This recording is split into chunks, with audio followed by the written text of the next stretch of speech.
A few weeks after I broke up with my long-term girlfriend in college, my buddy Dylan convinced me to go camping with him.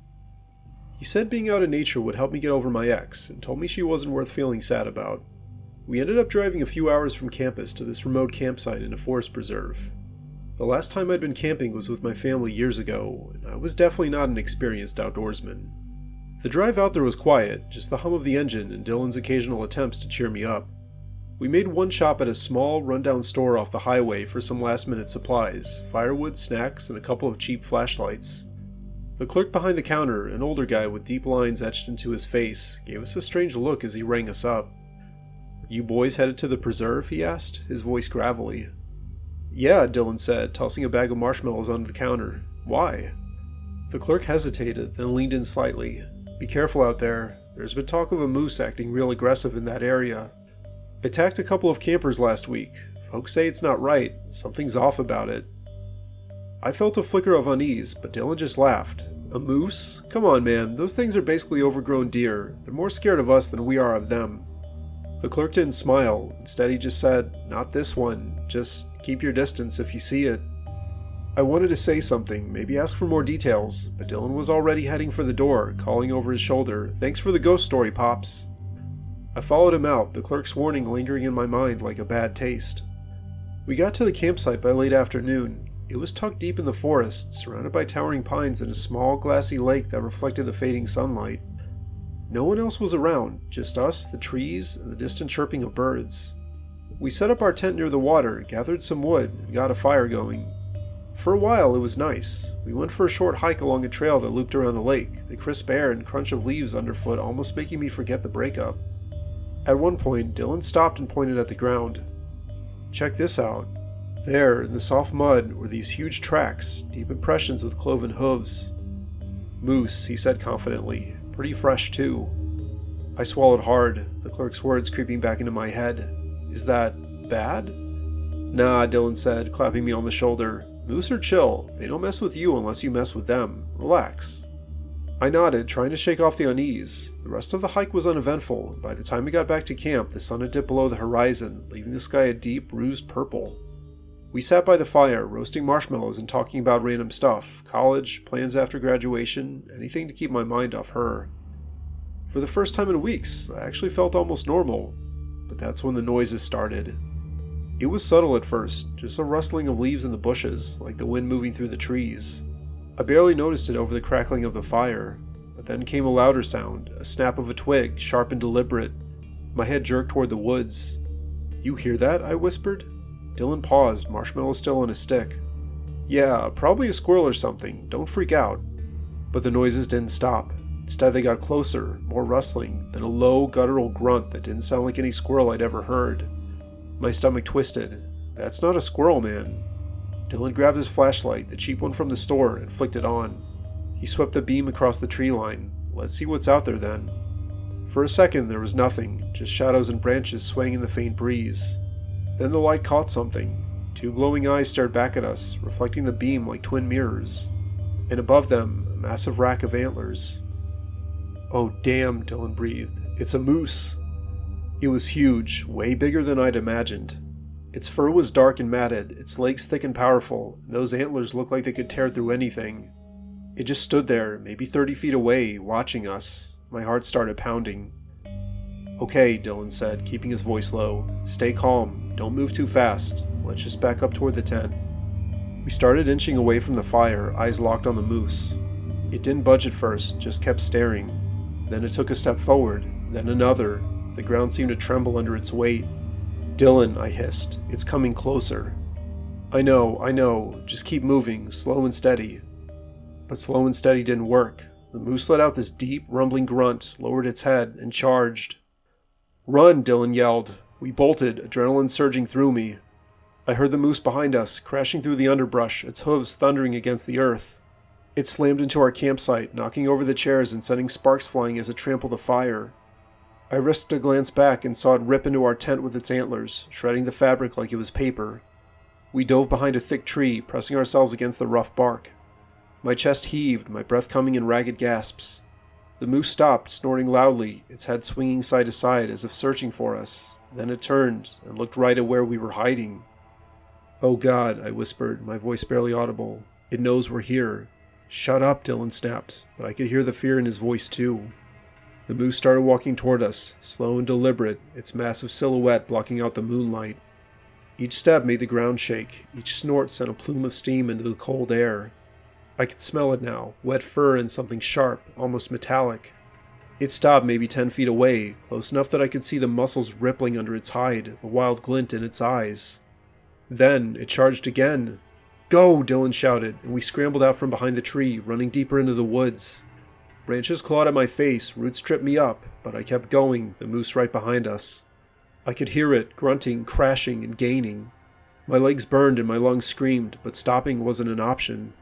We stumbled into a small clearing and spotted a narrow crevice between two boulders. "There," Dylan pointed, and we squeezed inside, wedging ourselves into the tight space. It was barely big enough for us, the rocks cold and jagged against my back. For a moment it was quiet, just our heavy breathing echoing in the crevice. Then I heard it, slow, heavy footsteps. The moose was out there. I peeked through a gap in the rocks and saw its shadow pacing back and forth, its antlers scraping against the stone. It snorted loud and angry, and pawed at the ground like it was trying to dig us out. I clamped a hand over my mouth to stifle a sob. My mind was racing, images of my ex, the fight we'd had, the way she'd walked out. What if I died here? She'd never know what happened. No one would. Tears streamed down my face, but I didn't dare move. The moose circled for what felt like hours, its breathing ragged and uneven. Every twig snap, every rustle made my heart leap into my throat. I kept waiting for it to ram the rocks, to force its way in, but the crevice was too small. Finally, after an eternity, the sounds faded, and it was gone. We stayed put for a while longer, too scared to trust the silence. When we finally crawled out, the forest was still, the air thick with tension. We crept back to the campsite, moving like ghosts. The place was a wreck, tent in tatters, gear scattered, the fire nothing but smoldering ash. The moose was nowhere in sight, though. "Forget this," Dylan said, grabbing his keys from the mess. "We're out of here. What about our stuff?" "We'll deal with it later, or never, I don't care. Let's go." We sprinted to the car, half expecting the moose to burst out of the trees. It didn't. We threw ourselves inside, locked the doors, and peeled out of there, tires kicking up dirt. The whole drive back, we barely spoke, just sat there, shell-shocked, the clerk's warning playing on repeat in my head. That trip was supposed to help me move on from my breakup. Instead, it gave me something worse to haunt me. I can't even look at a picture of a moose now without feeling that same paralyzing fear. In camping? Yeah, that's off the table for good. For a few months, my work transferred me to a location in remote Alaska. I wasn't getting disciplined or anything, it was just because our main campus was getting renovated and some other issues that aren't relevant to the story. Anyway, I rented this small house in the wilderness since it was dirt cheap and a lot closer to the new office. The place itself was a weathered cabin tucked away at the end of a winding dirt road, surrounded by towering pines in a silence so deep it felt alive. I'd grown up in a bustling suburb, so the isolation hit me hard, part thrilling, part unsettling. The nearest town was like 20 miles away, and my closest neighbor was an old trapper who kept to himself. At night, the only sounds were the wind howling through the trees and the occasional snap of a twig in the distance. I'd been there about a week when I first noticed something odd. I'd gone out to the shed to grab some firewood, and there, pressed into the soft earth near the porch, were massive hoof prints, way too big for a deer. Next to them was a pile of droppings, dark and fresh. I'm no wildlife expert, but a quick search on my phone confirmed it. Moose. Alaska's full of them, so I wasn't surprised, just curious. I'd heard they were huge, but mostly harmless unless you got too close. Still, I figured I'd keep an eye out. A few nights later, I saw it. I was sitting by the window with a cup of tea, the glow of the lamp casting long shadows across the room, when I caught movement outside. I leaned closer, squinting into the darkness, and there it was, a huge, hulking silhouette at the edge of the trees. A moose, bigger than I'd imagined, its antlers branching out like skeletal fingers against the moonlight. It didn't move, instead it just stood there, its head turned toward the cabin. I couldn't see its eyes, but I felt them, heavy, unyielding, and locked on me. I watched it for a good 5 minutes, my breath fogging the glass, until it finally lumbered back into the forest. I told myself it was just an animal being an animal, but something about the way it stared at me left me rattled. After that, it started showing up more often. I'd catch glimpses of it during the day, standing in the clearing beyond the driveway, grazing near the shed, or just lingering at the tree line. At night, I'd hear noises, rustling bushes, the crunch of gravel, and sometimes a deep, throaty snort that made the hairs on my neck stand up. I tried to brush it off. It's just a moose, I'd mutter to myself. They're not bears or wolves. But then things got weirder. One morning, I found scratches on the side of the cabin, long, jagged marks carved into the wood, too high for a bear and too deliberate for a branch. The tracks around the house were fresh, circling the building like it had been pacing all night. I called a coworker about it, a guy who lived in Alaska his whole life. He chuckled and said, "Moose can get testy this time of year, mating season. Give it space and they'll leave you alone." He paused, then added, "Though, I will say, folks around here have been saying the wildlife's been off lately. Dunno why." "Off? How?" I asked. "Just strange," he said. "Aggressive, like something's got them spooked." That didn't help my nerves. The moose kept coming back, and each time it seemed bolder. One evening, I stepped outside to take out the trash, and there it was, standing maybe 30 feet away, blocking the path to my truck. I froze, garbage bag in hand, as it lowered its head and pawed the ground. I backed away slowly, heart pounding, and locked myself inside. From the window, I watched it pace back and forth for an hour before disappearing into the woods. The nights got worse. I'd wake up to thumps against the walls, loud enough to shake the dishes in the cabinets. I'd grab my flashlight and scan the windows, but all I'd see were those reflective eyes staring back from the darkness, closer each time. I stopped sleeping properly, jumping at every creak and groan of the old cabin. I called the local ranger station, but they were dismissive. "Moose don't usually bother people unless you provoke them," the woman on the phone said. "Maybe it's curious about the new guy in town. Keep your distance and it'll lose interest." It didn't lose interest, though. Instead, it got worse. The breaking point came on a Friday night. A storm had rolled in, battering the cabin with wind and rain. I was alone, the power flickering, when I heard it, a slow, rhythmic scraping against the front door. I grabbed a kitchen knife, not that it'd do much against a 1,500-pound animal, and crept to the window. The moose was there, its antlers dragging across the wood, its massive head tilted as if testing the door's strength. Its eyes caught the lightning, glowing an eerie white, and I swear it looked right at me. Then it charged. The door shook with a deafening crash, the frame splintering under its weight.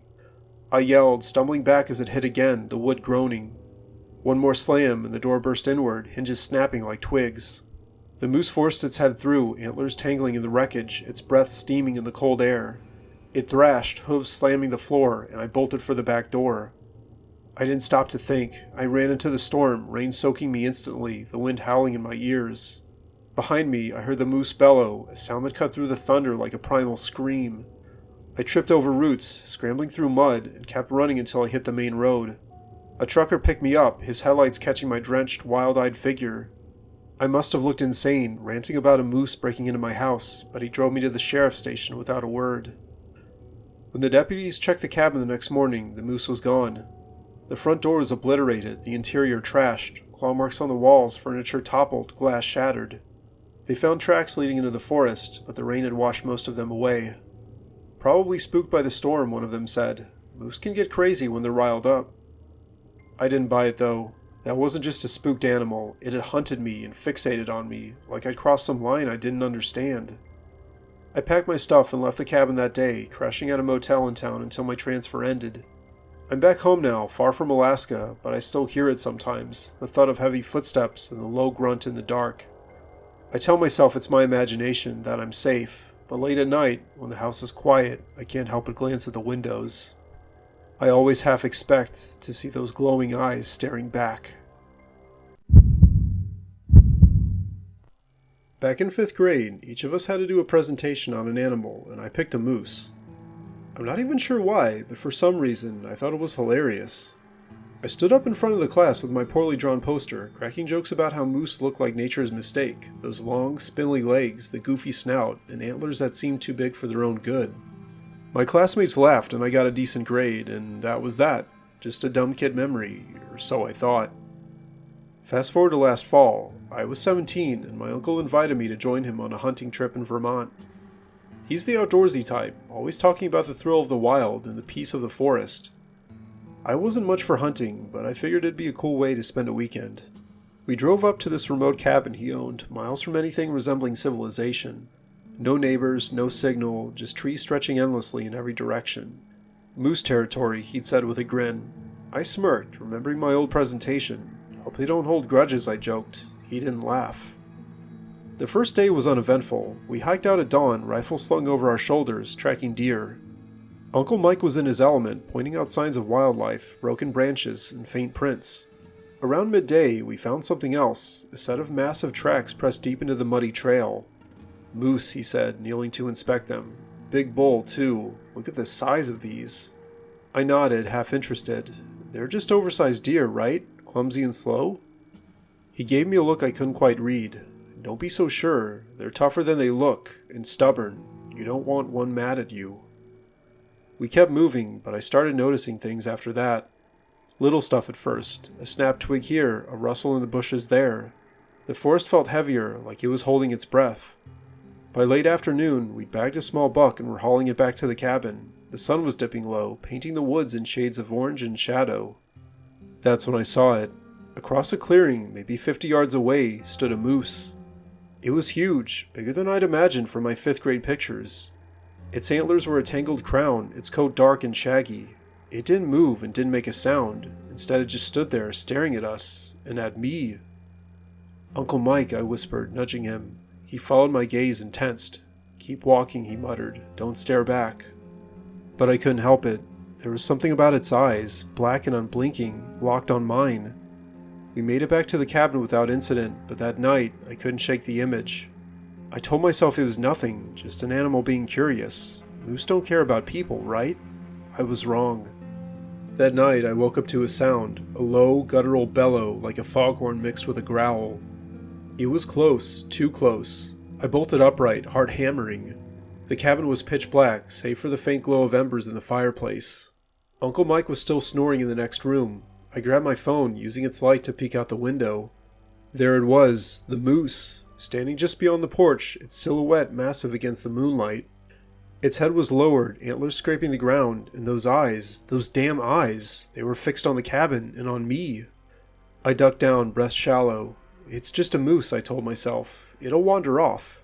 But then I heard it again, that bellow, louder this time, vibrating through the walls.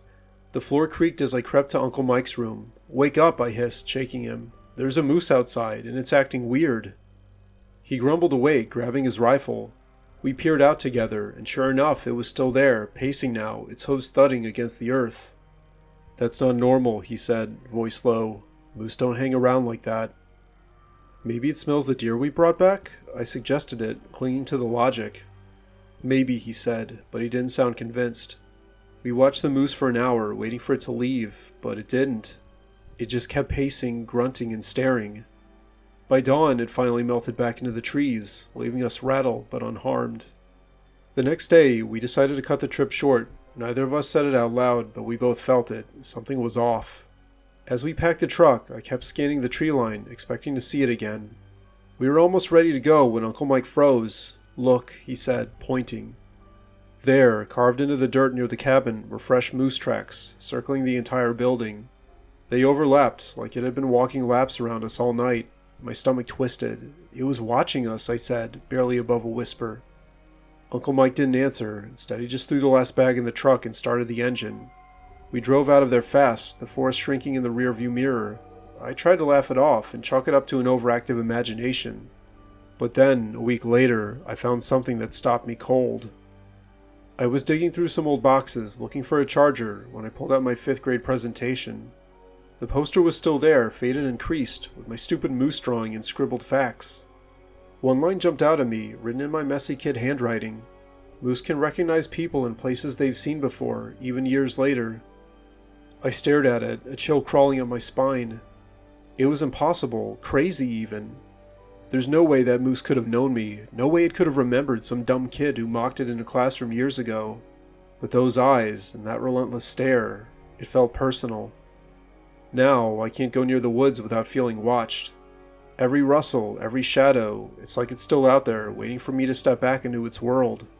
I used to think moose were funny and harmless, not anymore. Because somewhere deep in those trees, I swear, one of them remembers me, and it's not laughing.